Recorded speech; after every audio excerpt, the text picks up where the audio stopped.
అమెరికాలోని టెక్సాస్ రాష్ట్రాన్ని భారీ వరదలు ముంచెత్తాయి. ఈ జల ప్రళయంలో మృతుల సంఖ్య 70కి చేరింది. చనిపోయిన వారిలో 21 మంది చిన్నారులు ఉండటం తీవ్ర విషాదాన్ని నింపింది. పలు ప్రాంతాల్లో గల్లంతైన వారి కోసం సహాయక బృందాలు ముమ్మరంగా గాలిస్తున్నారు. అత్యధికంగా క్వెరిల్వే కౌంటీలో వరదల తీవ్రత ఎక్కువగా ఉంది.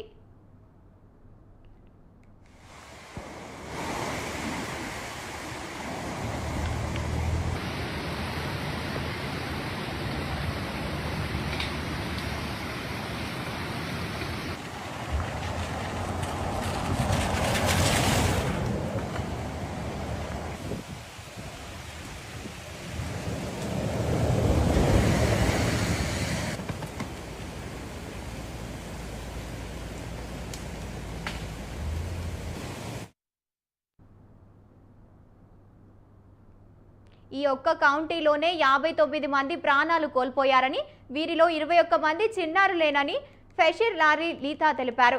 క్యాంపు విజిటింగ్కు చెందిన 11 మంది విద్యార్థినులు, ఒక కౌన్సిలర్ ఆచూకీ ఇంకా తెలియరాలేదని ఆయన వెల్లడించారు. రాష్ట్ర వ్యాప్తంగా దాదాపు 20 కౌంటీల వరదలు ప్రభావానికి గురయ్యాయని అధికారులు తెలిపారు.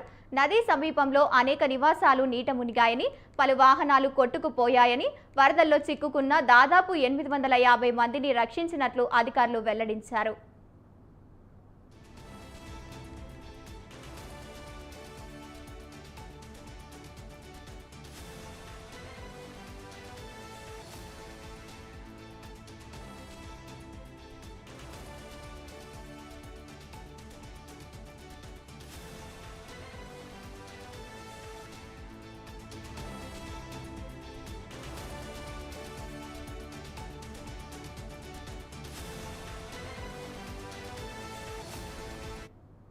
టెక్సాస్ గవర్నర్ గ్రెగ్ అబాట్ మరో 6 కౌంటీలను కూడా విపత్తు ప్రభావిత ప్రాంతాలుగా ప్రకటిస్తూ ఉత్తర్వులు జారీ చేశారు. శిథిలాలను తొలగించే ప్రక్రియ వేగవంతం చేసేందుకు తక్షణమే స్పందించి విపత్తు ప్రకటించాలని అధ్యక్షుడు డొనాల్డ్ ట్రంప్కు ఆయన ఆదివారం కృతజ్ఞతలు తెలిపారు.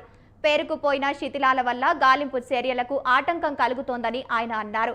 రానున్న 24 నుంచి 48 గంటల్లో భారీ వర్షాలు, ఆకస్మిక వరదలు సంభవించే ప్రమాదముందని, ప్రజలు అప్రమత్తంగా ఉండాల్సిందని హెచ్చరించారు. టెక్సాస్ వరదల్లో మృతి చెందిన వారి కుటుంబాలకు సానుభూతి తెలియజేస్తూ భారత ప్రధాని మోదీ ఎక్స్లో పోస్టు చేశారు.